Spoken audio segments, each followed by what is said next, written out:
Hey guys, this is Reverend Sean again, and today we're going to go over the 15th part of our Samsara Thanka class, which is this thing here. This, remember, is a Tibetan style explanation of the way existence and dependent origination and the six realms of the wheel of becoming, right? The wheel of existence, which is called Samsara. And we exist in Samsara until we become enlightened, like this guy way up at the top here, which is the Buddha, and he's pointing to show the way, right? And he's going to show the way to get to over here, which is Nibbana or Nirvana, right? Now this is the Tanka rolled around by Mara or Yama, and we're going to go over the last part, the 12th part of the Wheel of Dependent Origination. Remember, this is the 15th class, so 12, 13, 14, 14th class, maybe 15th. We did 1, 2, 3, and 3 here. So we did the inner hub, and we did karma, which is kind of like that's the hub of everything. And we think about that. And the very, very center of it, the axle, if you will, would be those three poisons, right? The three things that cause all of this karma to start in existence and begin to cycle through. And today we're going to go over the 12th part of the wheel, which is death. Death and sometimes decay, and sometimes like the ultimate expression of impermanence, right? This is where we end up with impermanent thoughts and impermanent ideals and impermanent ways of being, because even our beingness is impermanent. We also die, just like every moment dies, and everything has impermanence. Now, it's not a pessimistic way of thinking things. It's actually very optimistic and opportunistic, right? We have an opportunity to do better with each moment, because as each moment dies off, we end up with a new moment, right? Now, this one here, remember we had this person down here, she was giving birth. So we all come into being, or things come into being, and eventually they become old and they pass on, they die. But this picture is a little bit more unique. This is a way different aspect of Buddhist thought. And what we're talking about here is a sky burial, which is a very unique thing. You can actually find video on it now. Used to be, this was a very, I would say, unusual thing for Westerners to even think about. And for most people also, throughout the rest of the world, really to have this kind of like idea that this could be done and would be done, how macabre and everything. But here's the idea of a sky burial quickly.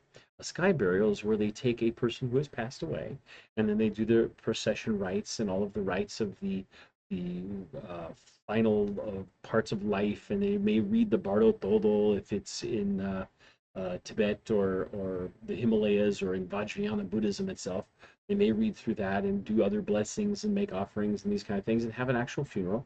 But this part of the funeral is where the body is wrapped up in cloth, right, rather tightly, like combined together. And in that process, what we do is wrap it up, and then someone has to carry it to the top of the hill.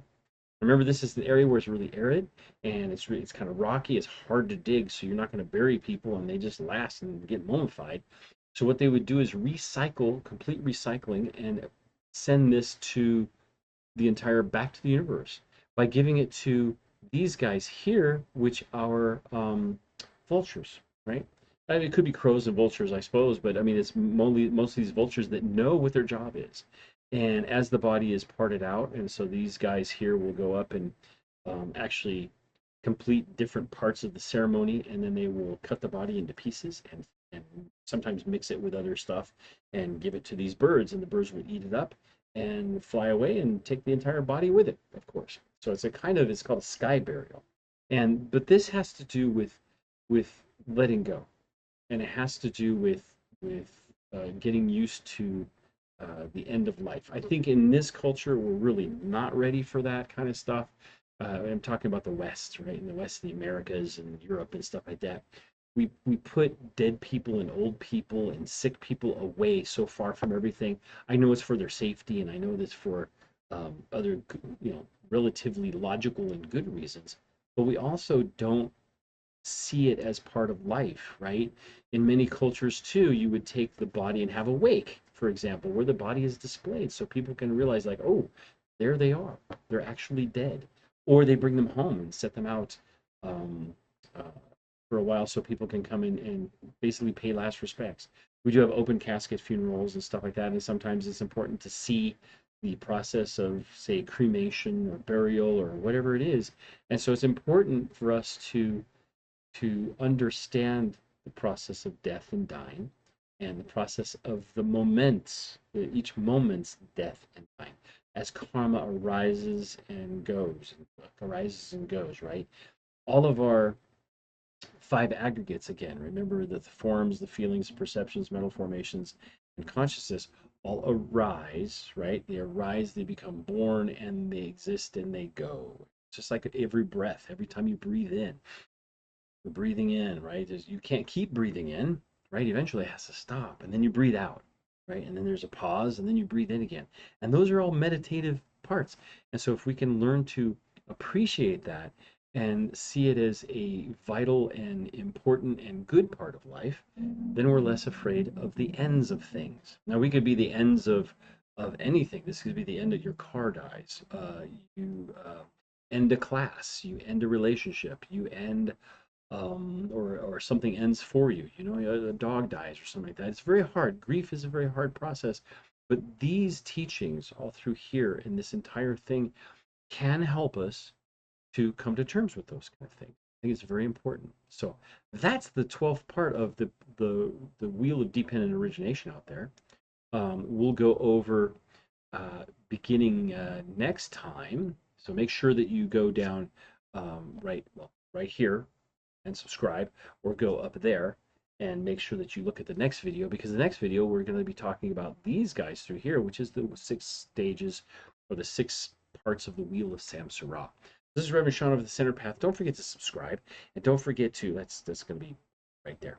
And don't forget to go down to the bottom and leave a comment or an insight or something, or something you've done, because I'm compiling this information not just for not for y'all, I guess, but also for me, because I need to understand this better.